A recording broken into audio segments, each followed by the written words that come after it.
Hello guys, welcome to my YouTube channel time to study and art. इस video में हम BHDC 131 के third block का third unit cover कर रहे हैं और ये बुक का 10th यूनिट है जिसका नाम है भारतेंदु युग। इस वीडियो में हम प्रस्तावना और भारतेंदु युगीन हिंदी साहित्य की पृष्ठभूमि इन दो टॉपिक्स पर डिस्कशन करेंगे। तो चलिए शुरू करते हैं। सबसे पहले प्रस्तावना देख लेते हैं। भारत में आधुनिक युग की शुरुआत अंग्रेजों के आगमन के बाद मानी जाती है। नए युग के उदय के साथ साहित्य में भी परिवर्तन आया। रीतिकालीन काव्यधारा एक नए मोड़ में परिवर्तित हो गई, जो कि अंग्रेजों ने भारतीय राजाओं को परास्त कर सत्ता हासिल की थी, अतः उनमें विद्रोह की अग्नि सुलग रही थी। इधर शोषण के कारण जनता त्राही त्राही कर रही थी। 1857 ईस्वी में क्रांति भड़क उठी, किंतु अंग्रेजों ने उसे कठोरता से दबा दिया। राजे रजवाड़े उजड़ गए। कई राजा जो आश्रितदाता थे स्वयं ही आश्रित हो गए। मतलब 1857 के बाद जो है, जब आधुनिक युग शुरू होता है तो वो जब से शुरू होता है जब अंग्रेजों ने हिंदुस्तान में, हमारे भारत में आना शुरू किया था। उनके आगमन के बाद ये आधुनिक युग की शुरुआत होती है। तो जब उससे पहले रीतिकालीन काव्यधारा थी, मतलब रीतिकाल था उससे पहले समाज में। तो रीतिकाल में क्या होता था, जो राजा वगैरह होते थे, आश्रयदाता होते थे, उनके दरबारी कवि होते थे, वो उनके बारे में लिखते थे। लेकिन जब अंग्रेज आ गए तो वो सारे जो दरबार आश्रयदाता थे और यहाँ के जो राजा थे वो खत्म हो गए थे और उनकी जगह फिर अंग्रेजों ने ले ली थी। तो जो रीतिकाल के कवि थे, फिर कवियों में भी दरबारी कवि नहीं होते थे, क्योंकि दरबारी नहीं होते थे तो फिर दरबारी कवि किस प्रकार होंगे। तो इस वजह से ये लोग जो होते थे, और यहाँ के जो राजा थे, सामंत थे, आश्रयदाता थे, वो लोगों में इनसे अंग्रेजों के साथ विद्रोह करने लगे थे। लोग विद्रोह हो गया था, तो जिसकी वजह से 1857 का विद्रोह हुआ था, क्रांति हो गई थी। तो जिसकी वजह से अंग्रेजों ने ये 1857 की क्रांति तो बहुत मुश्किल से, कठोरता से और बहुत ज़्यादा मुश्किल से दबा दी थी, क्योंकि बहुत बड़ी क्रांति मानी जाती है। पहली आज़ादी की लड़ाई यही मानी जाती है, सबसे बड़ी पहली आज़ादी की लड़ाई। तो इसको तो अंग्रेजों ने दबा दिया था। और जो राजा थे, आश्रयदाता थे, वो खुद ही आश्रित हो गए थे अंग्रेजों ने उनको इतना दबा दिया था कि वो अंग्रेजों पर आश्रित हो गए थे। फिर अंग्रेज चाहते थे, फिर वो करते थे, उन्हें वही करना पड़ता था। इसी कारण कविता का क्षेत्र राजमहल से निकल जनता तक पहुंच गया। अब जब जो राजा और सामंत वगैरह थे वो खुद ही अंग्रेजों पर आश्रित हो गए थे, तो उनके राजमहल भी नहीं रहे थे। तो जो वो थे दरबारी कवि थे, वो खत्म हो गए थे। और फिर जो कविता लिखने वाले कवि जो थे, कविता लिखने लगे थे, वो जनता में पहुंच गए थे। जनता को उन्होंने अपना वो बनाया, जनता को जागरूक किया अपनी कविताओं के द्वारा। छापे खाने के प्रयोग से तथा समाचार पत्रों के प्रचार प्रसार के कारण कवि और जनता के बीच की दूरी कम होती गई और छापे खाने का प्रयोग होने लगा था, समाचार पत्रों का प्रयोग हो गया था, प्रचार प्रसार होने लगे थे, पत्र पत्रिकाएं लिखी जाने लगी थी। तो जिसकी वजह से जनता और कवि जो थे, रीतिकाल में जो उनके बीच की दूरी बढ़ गई थी। भक्ति काल में ऐसा नहीं था। भक्ति काल में जनता और कवि के बीच में कोई दूरी नहीं थी। कवि जो होते थे वो जनता को जागरूक करते थे, लेकिन रीतिकाल में वो दूरी बढ़ गई थी। रीतिकाल में कवि सिर्फ अपने राजा और आश्रयदाताओं के लिए लिखते थे। अब ये जो छापे खाने का प्रयोग हुआ और समाचार पत्र पत्रिकाओं का प्रयोग आधुनिक युग में शुरू हुआ, तो इससे फिर से जनता और जो कवि थे उनके बीच की दूरी फिर से कम हो गई थी। कवियों का ध्यान जनता की समस्याओं की ओर गया। उन्होंने इन समस्याओं को केंद्र में रखकर कविता लिखना शुरू की। मतलब जो जनता की समस्याएं थी, अब कवियों ने जनता की समस्याओं को अपना विषय बनाया और उस पर अपनी कविताएं लिखनी शुरू की, जिसकी वजह से वो बहुत ज़्यादा फेमस हो गए। प्रजातांत्रिक विचारों का प्रचार होने लगा। मतलब प्रजा के जो विचार थे, प्रजा के विचार सामने आए कवियों के माध्यम से, कवियों की कविताओं के माध्यम से, क्योंकि कवियों ने जो कविताएं लिखी थी वो जनता की समस्याओं को लेकर केंद्र में रखकर लिखी थी, तो इसलिए जनता के विचार सामने आने लगे थे। हिंदी भाषा और साहित्य में जो क्रांतिकारी परिवर्तन घटित हुआ, उसकी शुरुआत भारतेंदु नेतृत्व में हुई। अब ये जो क्रांतिकारी परिवर्तन था, जो कवि थे वो तो लिखना शुरू कर देते उन्होंने धीरे धीरे, लेकिन जो क्रांतिकारी बड़ा परिवर्तन हुआ वो भारतेंदु युग में शुरू हुआ। भारतेंदु थे, इनके नेतृत्व में शुरू हुआ। भारतेंदु का जन्म 1850 ईस्वी में हुआ। 1867 ईस्वी से इन्होंने कविवचन सुधा पत्रिका का संपादन शुरू किया। कविवचन सुधा और भारतेंदु की एक पत्रिका है, मैगजीन। 1873 में हरिश्चंद्र मैगजीन ये छपी, हरिश्चंद्र मैगजीन। इनकी मृत्यु 1885 में हुई। 35 वर्ष की अल्प आयु में ही हिंदी साहित्य को इन्होंने एक नई राह पर लाकर खड़ा कर दिया। इस राह पर चलकर साहित्यकारों की मंडली ने इस भाषा और साहित्य को गौरव की स्थिति तक पहुंचाया।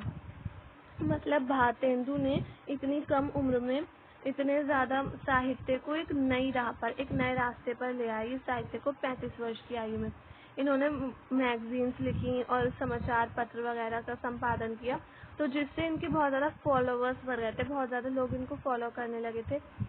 और इनके बाद इनके जितने भी फॉलोवर्स थे, साहित्यकारों की मंडली, उन्हें कहा गया साहित्यकारों की मंडली, तो उन्होंने भाषा और साहित्य पर ही काम किया।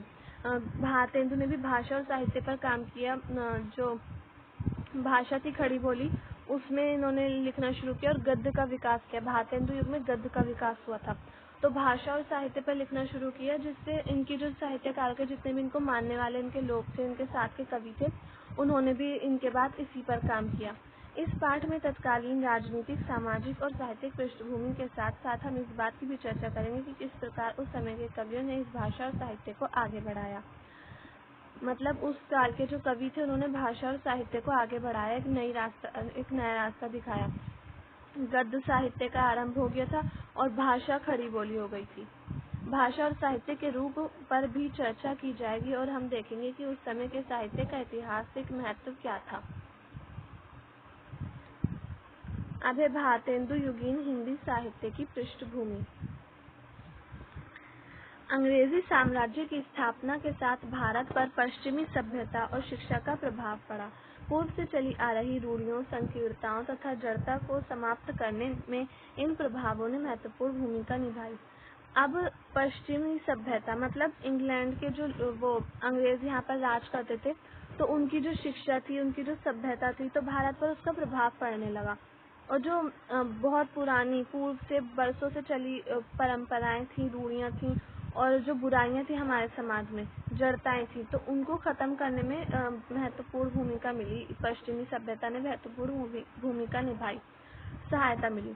इसके साथ ही भारतीय नेताओं और समाज सुधारकों द्वारा नव जागरण के दौरान जो विभिन्न कार्यक्रम चलाए गए, उसने भी इस युग के साहित्य को नया रूप प्रदान किया। अब पश्चिमी सभ्यता का और शिक्षा का तो प्रभाव पड़ा ही था।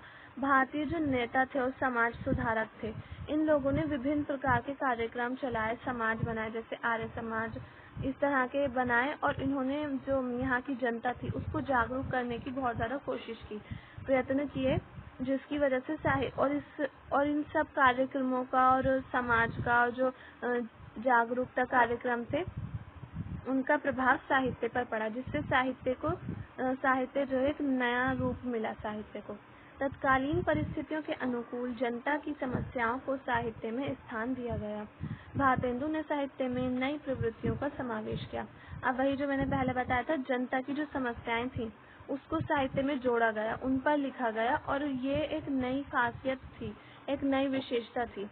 नई नई विशेषताओं को भारतेंदु ने साहित्य में जोड़ा, नए नए विषयों को जोड़ा, विषयों का निर्माण किया गया साहित्य में।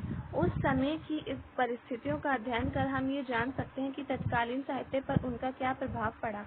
आइए इस युग की विभिन्न परिस्थितियों की जानकारी प्राप्त करें। अब ये विभिन्न परिस्थितियाँ हैं, बहुत ज़्यादा लंबी लंबी हैं ये, तो मैं इनका सिर्फ एक एक पैराग्राफ पढ़ूंगी, थोड़ा सा पढ़ूंगी। अगर मैं ज़्यादा पूरा पढ़ूंगी तो बहुत ज़्यादा लंबी वीडियो जाएगी, इसलिए मैं आप लोगों के लिए थोड़ा सा इसको पढ़ दूंगी।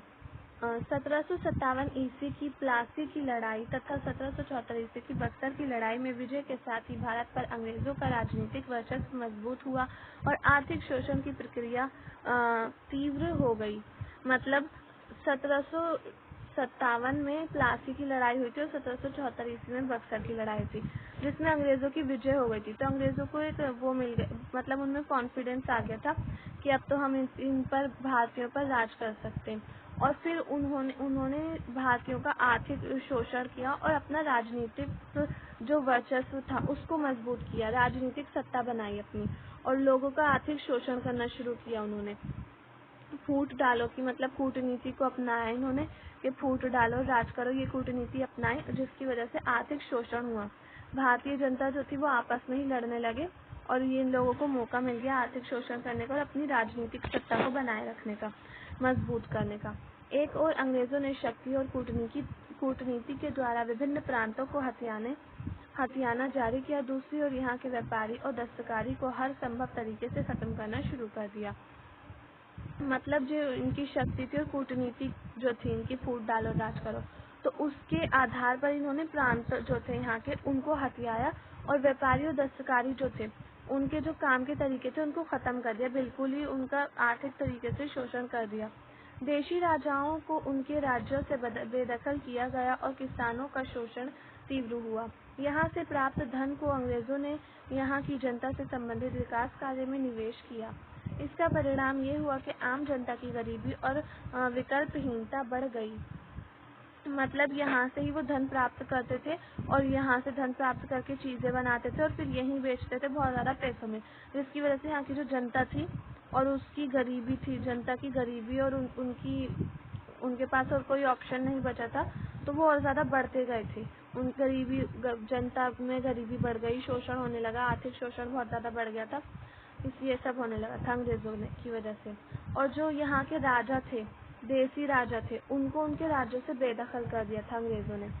खुद ने अपने जो थे, अंग्रेज क्या करते थे, जो देसी राजा होते थे उनको हटा देते थे उनकी गद्दी पर से, उनके राज्य गद्दी पर से, और जो अपने इनके लोग होते थे वो भारत के ही लोग, लेकिन ये उनके साथ मिले होते थे अंग्रेजों के साथ, तो उनको बिठा देते थे। तो इस प्रकार अपना शासन करते थे अंग्रेज। इस प्रकार पूरे भारतवर्ष में असंतोष की व्यापक लहर फैल गई। इस असंतोष के दो असर हुए। एक और अनेक राजा रजाड़े अपने बेदखली और अनावश्यक हस्तक्षेप से परेशान थे, वहीं आम जनता लगान के बोझ तथा जमींदारी और कारिंदों के शोषण से त्रस्त थी। मतलब जो राजा वगैरह थे वो तो अपने बेदखली से परेशान हो गए थे और जनता पे जमींदारी का बहुत ज़्यादा बोझ बढ़ गया था। जमींदार जो होते थे जनता से पैसे लेते थे, उनका नए नए तरीके से शोषण करते थे जमींदार, तो आम जनता उस वजह से परेशान हो गई थी, जिसके विरोध में 1857 का विद्रोह हुआ था। जनता के साथ साथ सभी लोग इसमें परेशान हो गए थे, पुलिस इंस्पेक्टर वगैरह भी, सिपाही, ये सब लोग भी बहुत ज़्यादा परेशान हो गए थे अंग्रेज़ों से। अंग्रेज शासकों ने नाना साहेब की पेंशन बंद कर दी थी। उनके सहायक अजीमुल्लाह ने इसे पुनः बहाल करने के लिए इंग्लैंड की यात्रा की, पर उन्हें सफलता नहीं मिली। 1856 ईस्वी में अवध अंग्रेजों के अधीन हो गया। अब जो अवध था, यहाँ के जो राजा थे, ये भी अंग्रेजों ने इनको हटाकर अपने अंडर कर लिया था और नाना साहेब जो थे उनकी पेंशन बंद कर दी थी। इस कारण यहाँ के पुराने शासकों में असंतोष था। इसी प्रकार का असंतोष देश के विभिन्न भागों, झांसी से लक्ष्मीबाई आई थी, जगदीशपुर से कुंवर सिंह आदि में भी था। झांसी में भी इन्होंने बहुत ज़्यादा बुरा हाल कर दिया था, जिसकी वजह से महारानी लक्ष्मीबाई को विद्रोह में उतरना पड़ा था, युद्ध करना पड़ा था। और कुंवर सिंह, जगदीशपुर में कुंवर सिंह थे, तो ये लोगों ने जनता में विद्रोह, इन लोगों ने जनता के मतलब साथ मिलकर अंग्रेजों के खिलाफ आवाज़ उठाई थी। नाना साहब ने देश के विभिन्न असंतुष्ट राजाओं से मिलकर विद्रोह की रणनीति बनाई। 31 मई 1857 ईस्वी का विद्रोह दिन तय हुआ, लेकिन इसी बीच 29 मार्च 1857 ईस्वी को बैरकपुर छावनी में मंगल पांडे के नेतृत्व में विद्रोह भड़क उठा। मतलब इन लोगों ने, सबने राजाओं ने मिलकर, नाना साहब जो थे उन्होंने राजाओं से मिलकर एक रणनीति बना ली थी कि हमें इस दिन 31 मई 1857 को विद्रोह करना है, लेकिन बैरकपुर में पहले ही विद्रोह शुरू हो गया था। 29 मार्च 1857 को विद्रोह भड़क उठा था, तो जिसकी वजह से इनकी जो रणनीति बनाई गई थी वो खराब हो गई थी। नहीं तो अगर इसी रणनीति के अकॉर्डिंग ये लोग विद्रोह करते तो उसी समय भारत को आज़ादी मिल जाती, क्योंकि ये बहुत बड़ा विद्रोह था 1857 का। लेकिन ये पहले ही शुरू हो गया था, तो इस वजह से सब लोग बिखर गए थे, जिसकी वजह से सब लोग बिखर गए और फिर आज़ादी नहीं मिल पाई थी।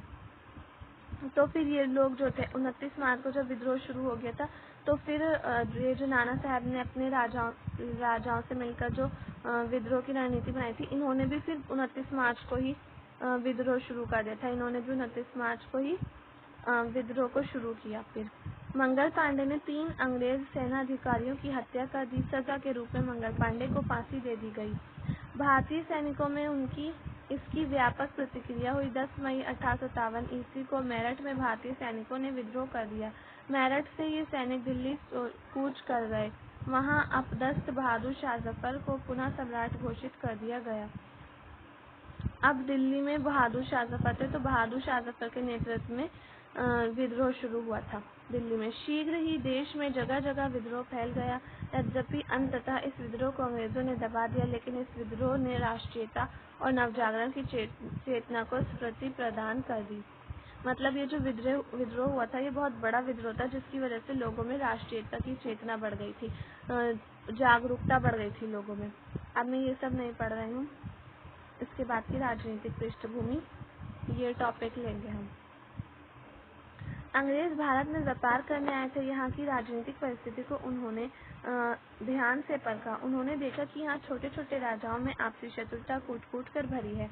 अपनी कूटनीति के बल पर शासकों से मित्रता और शत्रुता बढ़ाकर इन्होंने राजनीतिक शक्ति प्राप्त करनी शुरू कर दी। मतलब ये लोग तो अंग्रेज तो व्यापार करने ही आए थे यहाँ पर, लेकिन जब इन्होंने देखा कि यहाँ के जो राजाएं हैं उनके अंदर खुद ही शत्रुता है, खुद ही लड़ाई झगड़े हैं और ये लोग एक दूसरे के बुरा चाहते हैं, तो इन लोगों ने कूटनीति के बल पर राजाओं से, जो शासक होते थे, उनसे मित्रता बनाई और शत्रुता बनाई। मित्रता और शत्रुता को आधार बनाया और यहाँ की राजनीतिक शक्ति को प्राप्त करना शुरू कर दिया।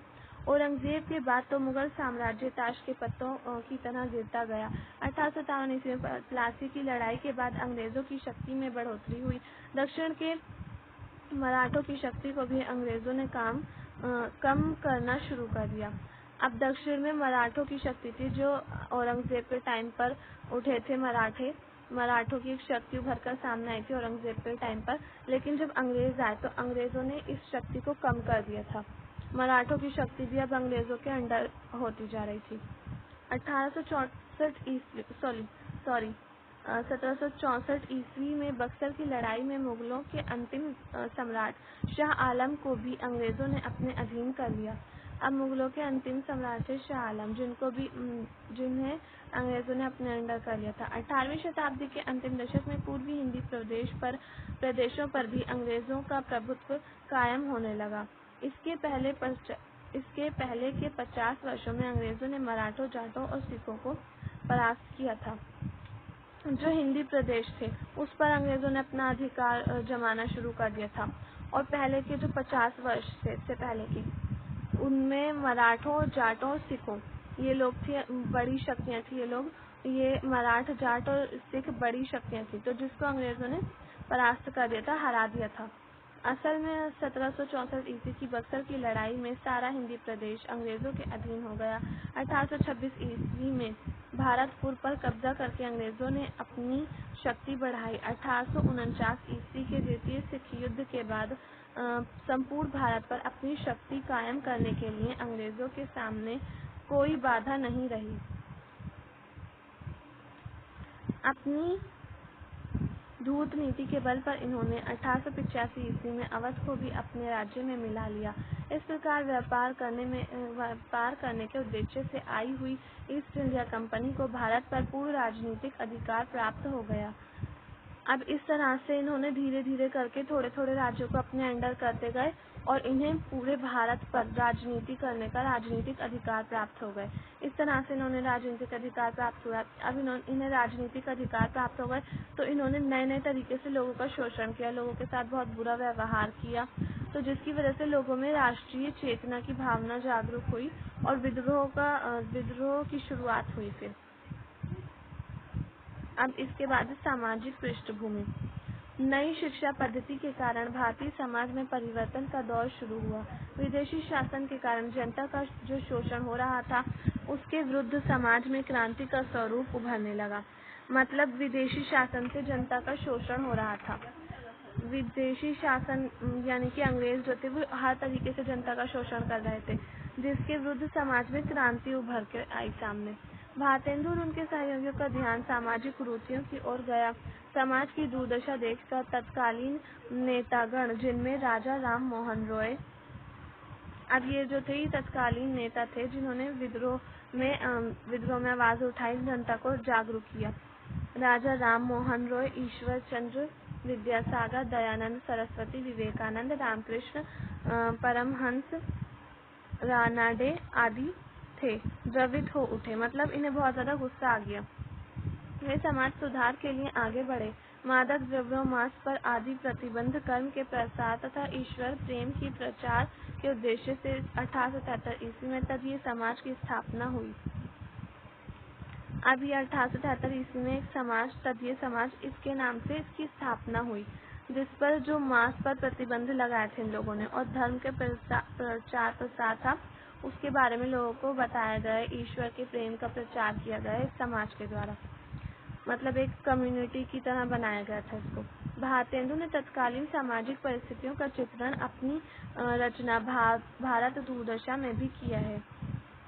भारत दुर्दशा इनकी कविता है, इनका एक काव्य है जिसमें इन्होंने तत्कालीन समाज की जो परिस्थितियां थी उनका वर्णन किया है भारतेंदु ने। भारतेंदु पुरुष और स्त्री की समानता और स्त्री शिक्षा के प्रबल समर्थक थे। नव जागरण के उद्देश्य से इन्होंने अंग्रेजी शिक्षा का समर्थन किया। मतलब अब ये नए ख्यालात के थे भारतेंदु, तो इन्होंने स्त्री और पुरुष की समानता पर बल दिया और स्त्री की शिक्षा पर बल दिया। इन्होंने स्त्री की शिक्षा पर बहुत ज़्यादा समर्थन किया, स्त्री की शिक्षा का।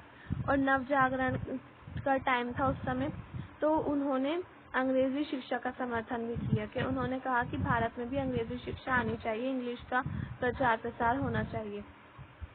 समाज में घिर आई बुराइयों को दूर करने के लिए उन्होंने मंदिरों और मस्जिदों में व्याप्त भ्रष्टाचार का भांडा फोड़ा। अब जो मस्जिदों और मंदिरों में लोग जो बैठे थे, मुल्ला मौलवी और साधु संत, तो ये लोग भी जनता का नए नए तरीकों से शोषण कर रहे थे, जिसको भारतेंदु ने अपनी कविताओं के द्वारा सामने लाए, जनता के सामने लाए, और ये जो भ्रष्टाचार था इसको खत्म किया। अब नेक्स्ट टॉपिक है साहित्यिक पृष्ठभूमि, ये लास्ट है, इसके बाद वीडियो का एंड हो जाएगा क्योंकि वीडियो बहुत ज़्यादा लंबी हो रही है। भारतेंदु युग से पहले सभी भारतीय भाषाओं के साहित्य में रीतिकालीन परंपरा का ही जोर था।